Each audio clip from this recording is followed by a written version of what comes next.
In this video, we're going to take a look at our stone and brick veneer assemblies in our new Bid Pro Masonry for PlanSwift plugin. I've already gone to the estimating tab and brought over a couple location folders to place our takeoff in. So with our brick and stone veneer assemblies, we've got a couple different options. We've got an area assembly for that you can use to do takeoff from elevation views. We also have linear assemblies for each, so that if you want to do a brick or stone veneer takeoff from a floor plan, you can use the linear assembly and input the wall height, and it'll calculate the wall area for you. So we're working with an elevation here, so we'll take a look at the stone veneer assembly real quick. Just like the rest of our assemblies, you just either make selections from the drop down or type in what you need and then work your way across the tabs to set up the assembly. Again, with all of the assemblies in our plugins, you could very easily duplicate these assemblies and create as many different pre-selected assemblies as you want. So if there's a particular stone type or a brick type that you use frequently, you could duplicate these master assemblies and set up as many preset assemblies as you need to, which would obviously save you more time. So we could name this whatever we want. We'll just leave it stone veneer. We can select our stone type from the drop down list. Again, these lists in the drop downs come from lists that are created in the list tab that we sort of use to create sort of an internal database in PlanSwift for you. You can go into these lists and modify them or add items or delete items as you need to. Okay, we can type in a stone color. We input our bid amount per square foot, and we've got a description here, waste percentage for our stone material, and then our multiply that we can set. Okay, with our mortar and stone tab, we can select our cement type or sand and set our coverage for those. If you need wall ties, we can pick those up here. If for some reason, again, you don't need one of these materials, then all you have to do is select NA, and it's going to turn that item off in the assembly. And then also metal lath. If you need to pick up metal lath sheets, you can select that item from the drop-down list and then put in your coverage per sheet for the calculation. And we've already got it selected here, but we would want to make sure that we have the exterior stone location folder selected to put our takeoff in. So we'll just do a little quick takeoff here just to show how it works. So you just go through and do your area takeoff. You can see over here in the takeoff summary, it's calculated 107 square feet of stone that you need. Tells you how many bags of cement and cubic yards of mortar sand. It gives you your wall ties quantity and your metal lath and how many pieces of that you need. We also have a linear material assembly that could be used for stone or brick. So if you have any stone material like sills or outside corner or any material that you need to pick up with a linear takeoff, you could use this assembly to do that. So we'll use it real quick to do some stone sill takeoff. So again, we make our selection from our drop-down list. We can select our color, our bid amount per foot, a description, multiply, and waste percentage. And we could go around and pick up all of our stone sill material. And we can see that we've got, it's given us our total linear footage of our sill material that we need. We'll take a look at our brick veneer assembly real quick. So again, it's set up the same way. You could name this assembly whatever you want to name it, so that in your bid report you'll know, you'll be able to sort of organize your bid based on what you name your takeoffs. So in the same way, you can select your brick type from the brick types list. You can select type in your brick color, whatever your coverage is, your bricks per square feet that you want to figure, a bid amount per brick for your bid report, a description, multiply and waste.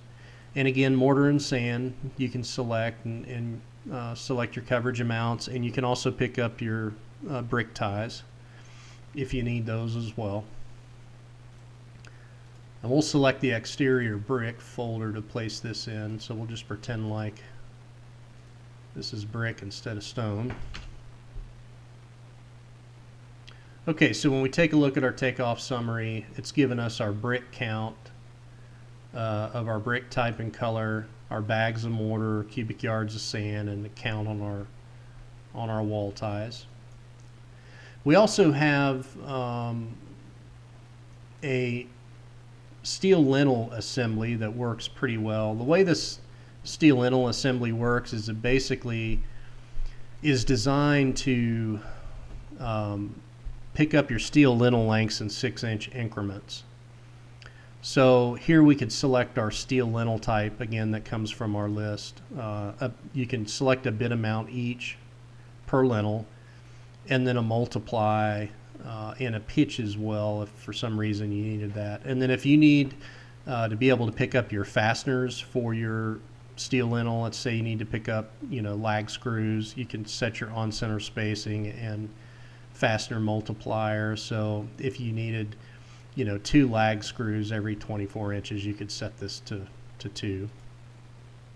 So the way this works, and you could do this from either your elevation view or floor plan view, if you just do a segment takeoff of your actual opening width, then the assembly is automatically going to select your lintel length. It's going to add 6 inches of bearing on both sides and then round you up to the nearest 6 inches, 6-inch increment. So here we've got an openings that are a little over 3 foot. So if you look over here in the takeoff summary, you'll see that it's calculated your lintels to be 4 foot 6 inches long. So that's another nice lintel tool that we've come up with. And we have 3 different main flashing assembly types that you can use here. So we have those in linear takeoff assemblies as well as drag and drop. So we've got one assembly that will quantify the flashing material for you either per roll or per piece. We have another one that will just give you total linear footage of flashing. And then we have a third flashing assembly that's going to give you a count based on an on-center spacing for something like weep holes or anything else that you would need, and something that's based on on-center spacing. So to show you how this flashing assembly works, again, pretty much the same layout. We've got a bid amount per foot we can input. We're going to select, we'll do a 7/8 weep screed and 10-foot long piece, and we could give it whatever description we want to give.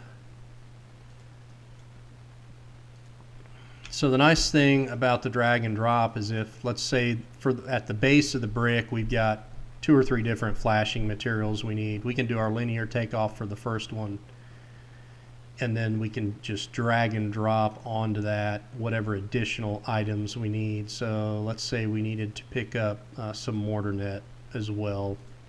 We can do our drag and drop to pick that up. So we'll take a look at our reports real quick. So we can see where we had previously done some CMU takeoff. We've got that all listed under our first level masonry. And then we can see for our exterior stone, all of the items that we placed in our exterior stone folder, all of those material items are organized in that group. So we can see all of that material and the quantities that we need for each one of those. And then as well as our exterior brick. So all of those materials we looked at in the takeoff summary, we can see that we've picked up here. We'll take a look at the lists again real quick. The BP Masonry list, all of these lists are where you would go to make any modifications or add any items that you would need to. Back to the reports, The consolidated materials report is just going to, create one consolidated list for the whole project for you. And then the bid detail report is going to organize your bid by location as well. So you can see all of your line items that have a bid amount associated with them organized by location. You also have the option to, when you set up a new job, each project, you can input your markup percentage that you want calculated as well.